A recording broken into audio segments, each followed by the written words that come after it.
It drives people crazy waiting forever for trains to pass.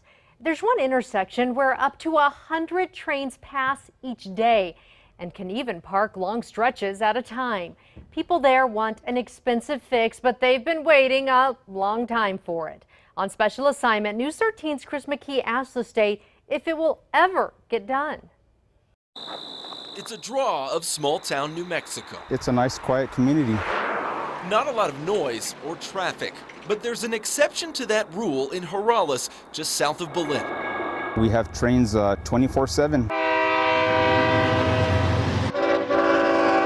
Burlington Northern Santa Fe's main southern route into the company's rail yard in Belen is still a major player for moving freight cross-country. Roughly 100 trains go through the Belen hub every day, stopping mainly to fuel up, then head out.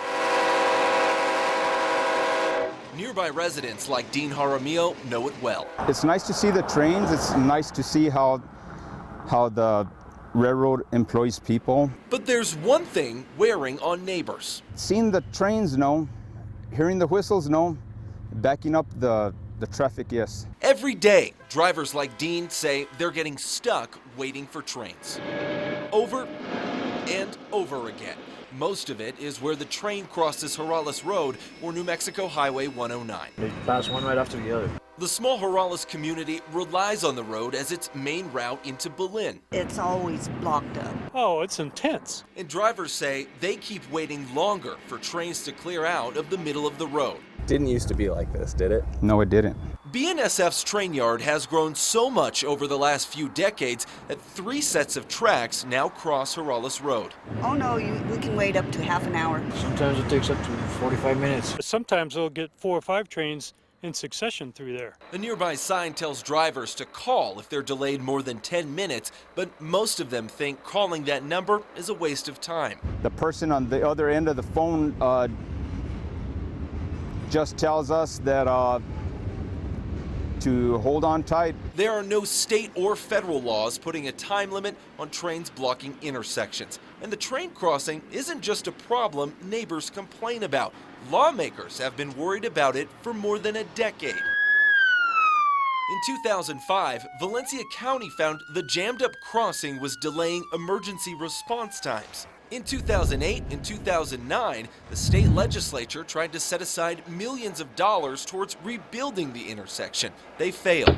The fix for this intersection is to build some sort of crossing to where cars and trains don't cross in the direct path of each other anymore. However, that is likely to cost millions of dollars, and it's a cost the railroad company isn't willing to pay for on its own. We think that would cost between probably $12 and $15 million to do. Lauren Hatch is the Deputy Secretary for the New Mexico Department of Transportation, which has jurisdiction over Jorales Road. The state agency says a fix would likely mean an overpass for cars, but right now the state budget is shot. And the truth is the DOT doesn't have that money to pay for a project like that right now. NMDOT says it will meet with the rail company in December to talk about the Jorales Road train crossing. They have indicated that they would be willing to possibly partner with us. BNSF hasn't committed any money to the project yet, but the DOT insists it won't forget about Jorales Road. I'm optimistic that we can resolve this.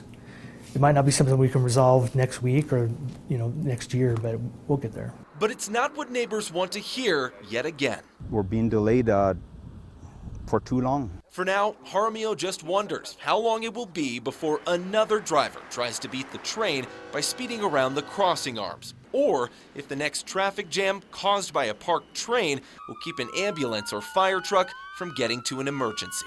Somebody could actually lose their life, and I hope they take that into deep consideration and get some funding to build an overpass. On special assignment, Chris McKee, KRQE News 13. A Valencia County fire official told us typically when emergency vehicles are blocked on Jorales Road, they'll either reroute or make an emergency call to the railroad to move the train. Open the KRQE News app now for a look at some of the other concerns lawmakers have raised about that crossing.